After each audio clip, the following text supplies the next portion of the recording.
저는 루닛에서 온 유동근이라고 합니다. 네, 저는 루닛이라는 메디컬 AI 스타트업을 공동 창업을 했었고, 그리고 지금은 저희 회사의 연구팀을 총괄을 하고 있습니다. 오늘 제가 소개해드리고자 하는 내용은 컴퓨터 비전이 어떻게 메디컬 도메인에서 적용이 될 수 있는지, 어떻게 활용될 수 있는지, 그리고 루닛은 좋은 메디컬 AI를 만들기 위해서 어떤 방향으로 연구를 하고 있는지에 대해서 소개해드리겠습니다. 일단 저희가 하고 있는 일을 소개해드리기 위해서 간단한 예시를 하나 준비를 했습니다. 일단 폐암에서 제가 예를 들고자 하고요. 폐암이라는 게 진단이 되고 치료가 될 때까지 어떤 과정을 거치는지 제가 청중을 고려해서 좀 쉽게 준비를 해봤습니다. 일단 이제 환자가 어떤 증상이 나타나고요. 그럼 증상이 나타나면은 의사를 찾게 됩니다. 그럼 의사는 이제 환자의 증상을 보고 테스트를 하게 됩니다. 이제 그 중에서 가장 흔하게 하는 테스트 중에 하나가 영상 검사입니다. 그래서 여기 있는 그림에서 보면 위에 있는 게 이제 흉부 엑스레이, 여러분들이 많이 찍으셨던 경험이 있으실 텐데요. 네, 흉부 엑스레이고요. 그리고 아래에 있는 거는 이제 3D 복셀 형태로 찍는 CT입니다. 여기까지를 이제 영상의학이고요. 그럼 영상의학에서 진단을 내리게 됩니다. 근데 아직까지는 확진은 아닙니다. 네, 폐암의 관점에서 봤을 때 폐암을 확진하는 것은 영상의학적 진단에서 끝나질 않습니다. 폐암의 예시이기 때문에 조금 더 가보겠습니다. 그러면은 영상을 봤더니 이제 뭔가 의심스러운 부분이 있고요. 그러면 조직 검사라는 걸 하게 됩니다. 네, 그래서 직접 바늘을 해당 위치에 꽂아서 조직을 채취하게 되고요.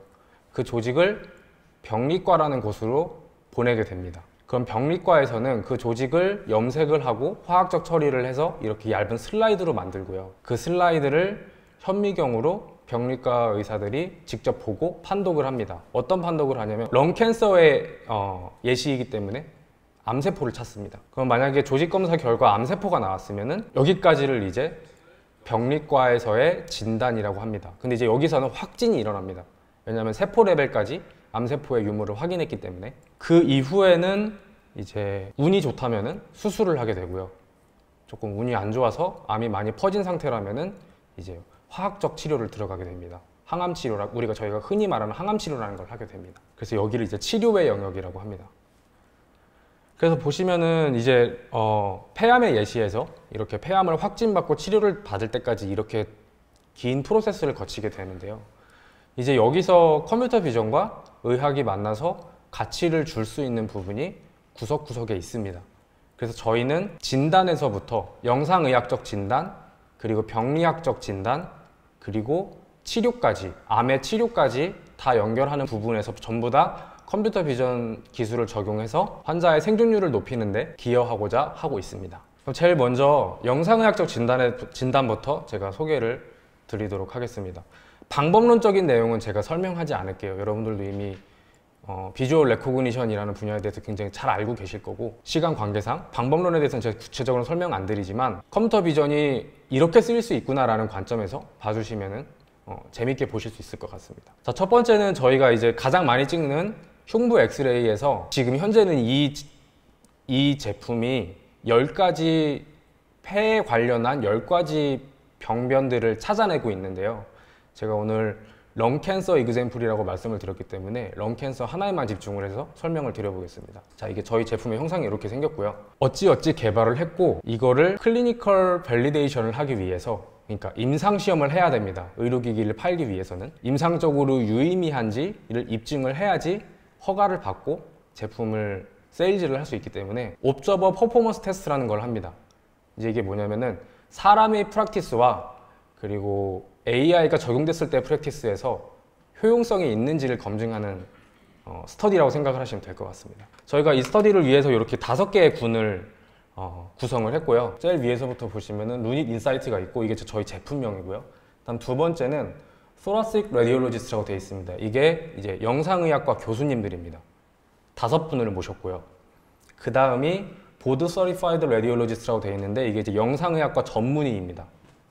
그 다음은 3, 4년차 영상의학과 레지던트, 그 다음은 1, 2년차 영상의학과 레지던트, 그리고 그 다음은 영상의학과 전문의가 아닌 탁과 전문의 선생님들입니다. 그래서 이제 이렇게 영상의학을 판독해본 어떤 경험의 순서대로 이렇게 군을 형성을 해봤고요. 각각에 대해서 저희가 마련한 밸리데이션 셋에 대해서 퍼포먼스를 측정을 해봤을 때 이렇게 됐습니다. 좀 신기한 그래프가 나왔죠. 예상 가능하기는 하지만 네, 경험치 수가 올라갈수록 판독 성능이 올라갑니다. 그리고 저희가 개발한 루닛 인사이트의 경우는 가장 높은 퍼포먼스를 얻었습니다. 이 매트릭은 JAF-ROC 커브라는 것에서의 넓이를 구한 건데요. 폐암이 있는지 없는지 그리고 그와 동시에 어디에 위치해 있는지까지 맞춰야지 맞은 성능이라서 퍼포먼스가 기대보다는 낮게 보이시더라도 이게 좀 꽤나 높은 점수라고 생각을 해주시면 좋겠습니다. 그리고 이제 의사들에게 AI를 같이 썼을 때 성능을 측정해 봤습니다. 그러면 이제 붉은색 플랫 같이 나오는데요. 보시면은 재밌는 게 이제 다 퍼포먼스가 다 높아집니다. AI를 보면은. 근데 또 하나 재밌는 거는 AI를 같이 봐도 AI 단독 성능에는 좀 못 미치는 모습을 보실 수 있습니다.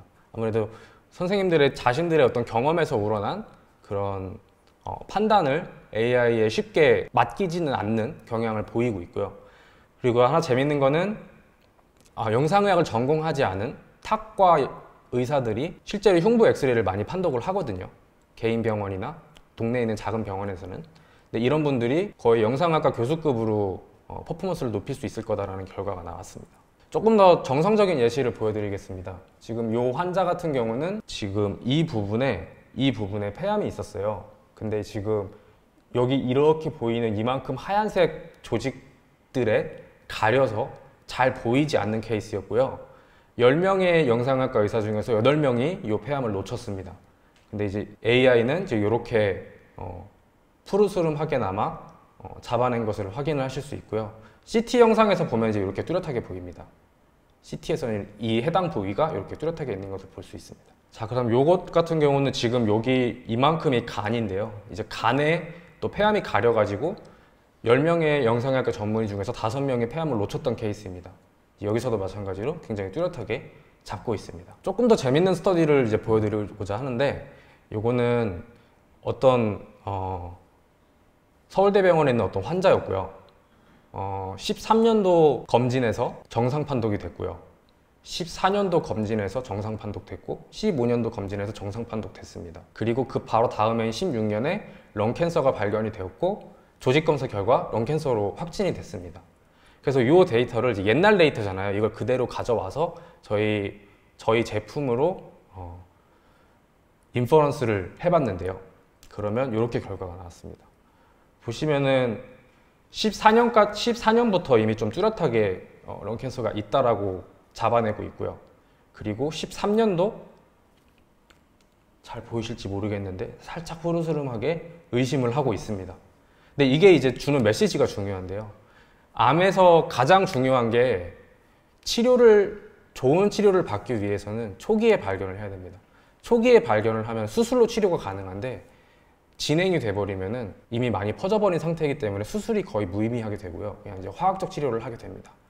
그래서 암 치료에 있어서 가장 중요한 게 초기에 발견을 하는 건데 이제 AI가 이렇게 초기에 발견을 하는데 큰 기여를 할 수 있다는 것을 좀 직접적으로 보여주는 예시라고 생각을 하시면 될 것 같습니다. 자, 이것과 똑같은 거를 저희는 이제 유방암에 대해서도 하고 있어요. 그래서 여기 보시는 게 이제 유방 촬영술이라고 하는 촬영 기법인데요. 양쪽의 유방에 대해서 위에서 아래로 찍은 뷰와 왼쪽에서 오른쪽으로 찍은 뷰, 이렇게 해서 총 4장이 나오게 됩니다. 이 4장을 이제 이렇게 겹쳐놓고 4장을 이렇게 쭉 나열해놓고 이제 판독을 하게 되는데요. 이 제품에서도 역시 옵서버 퍼포먼스 테스트라는 걸 하였습니다.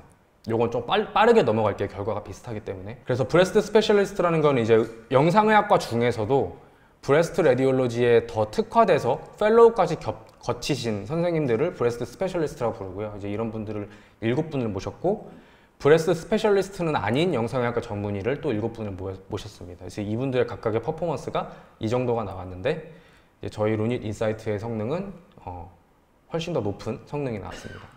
이걸 같이 쓰게 되면은 역시 그들의 유방암에 대한 판독 성능이 높아지는 걸 확인을 할 수 있었고, 특히나 브레스트 스페셜리스트가 아닌 영상의학과 전문의들도 자신들의 유방암에 대한 판독 성능을 높일 수 있는 것을 증명을 했습니다.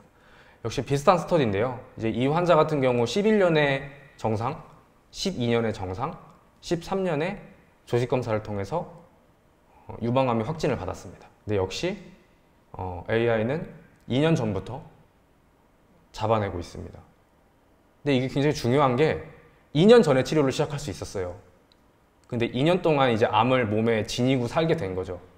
그래서 이런 측면에서 AI가 환자의 생존율을 높이는데 굉장히 큰 컨트리뷰션을 할 수 있다라는 목표를 가지고 연구 개발을 하고 있습니다. 자, 그 다음으로 넘어가 볼게요. 이제 방금까지는 영상의학적 진단을 했잖아요. 이제 병리학적 진단으로 조금 더 넘어가 보겠습니다. 그러면 이제 조직 검사를 했고 그 조직을 가지고 슬라이드를 만들게 되고요. 그 슬라이드에서 현미경을 통해서 암세포를 찾았습니다. 안타깝게도 이제 아직 한국에서는 아직도 현미경으로 보는 게 가장 많이 널리 쓰이고 있고요. 그래서 각 병원에 있는 병리과에는 다 이렇게 현미경을 통해서 진단을 하고 있습니다. 이게 이제 최근에 스캐너라는 게 개발이 됐고요. 그래서 이걸 디지털 패솔로지라고 부릅니다. 그래서 이제 저런 조직을 이 스캐너에다 넣으면은 스캐너가 배율별로 스캔을 해줍니다. 그러면 이와 같이 큰 영상이 나오게 됩니다.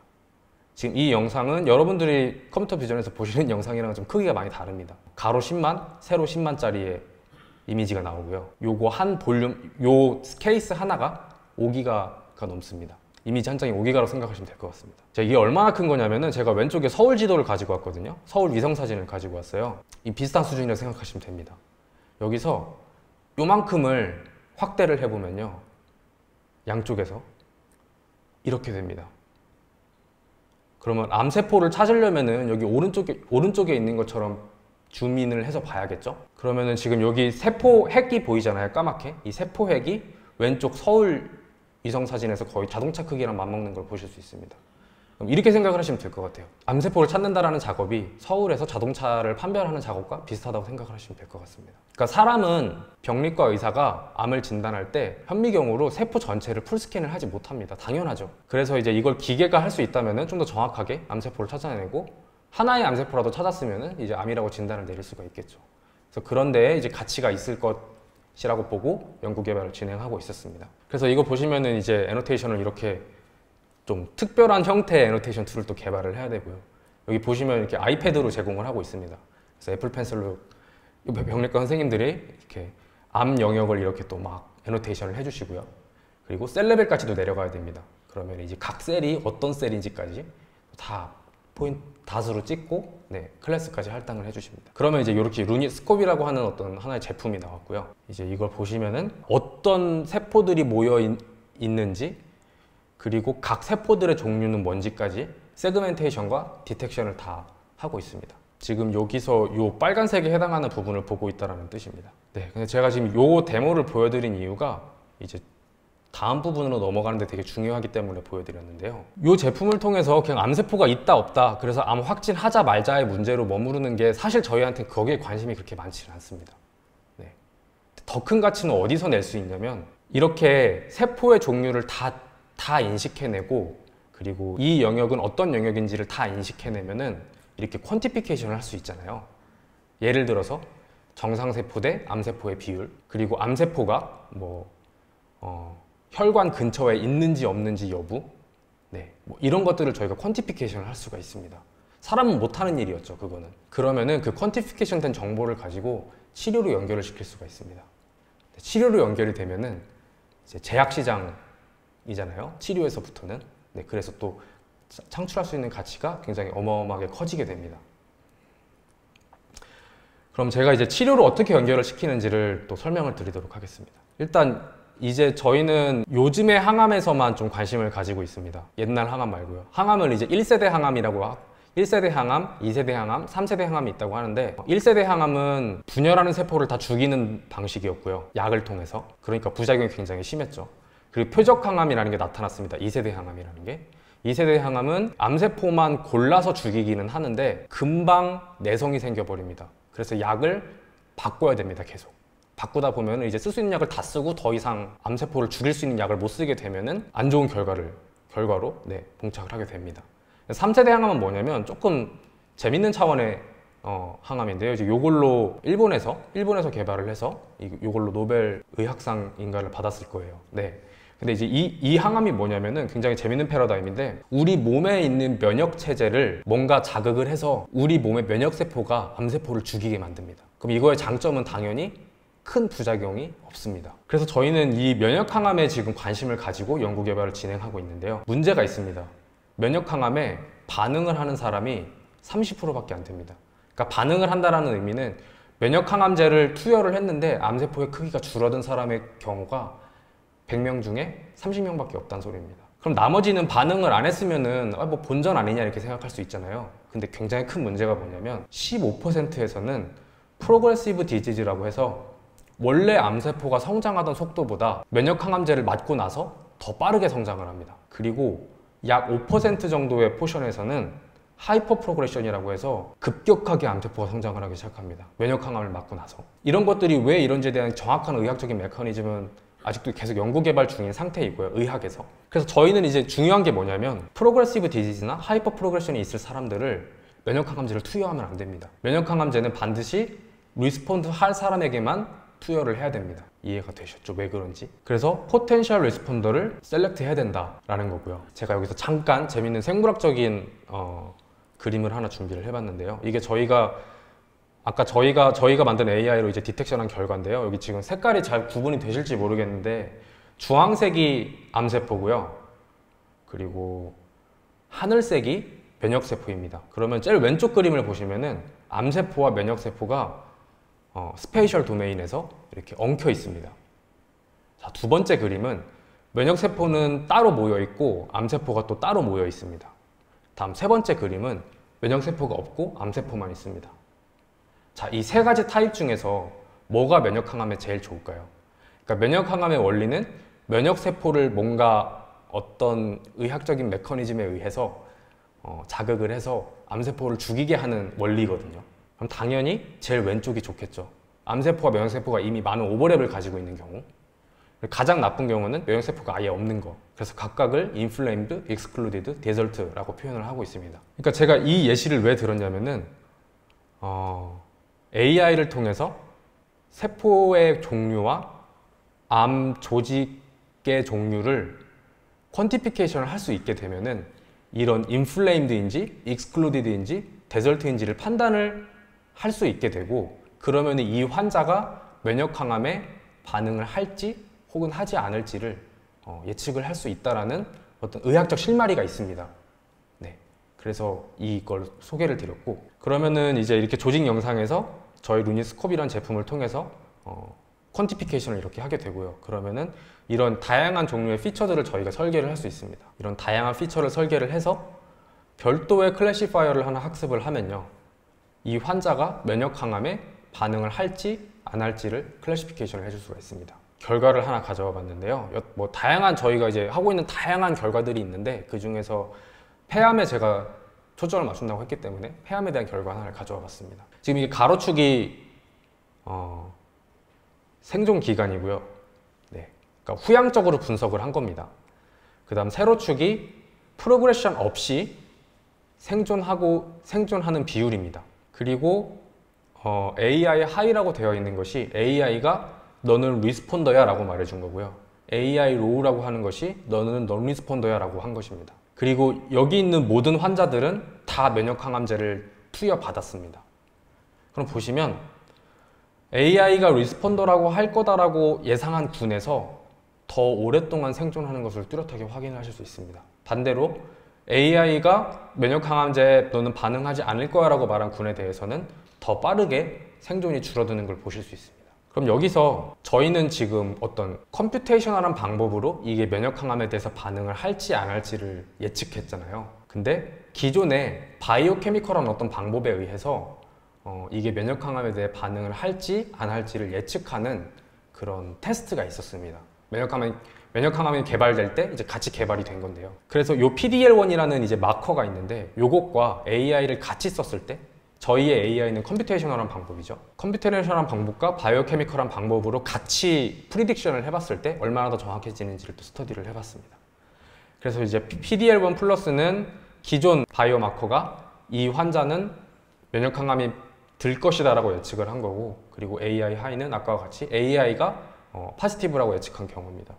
그래서 파지티브, 파지티브, 네거티브, 파지티브, 파지티브, 네거티브, 그리고 네거티브, 네거티브 이렇게 나눠봤더니 저희는 이제 이런 결론을 얻을 수가 있겠죠. 기존에 쓰이고 있던 PDL1이라는 바이오마커와 컴퓨테이셔널하게 구해진 AI라는 바이오마커를 동시에 썼을 때 파지티브라고 나왔으면, 둘 다 파지티브라고 했으면은 그 환자는 더 자신 있게 면역 항암 치료를 들어가도 됩니다.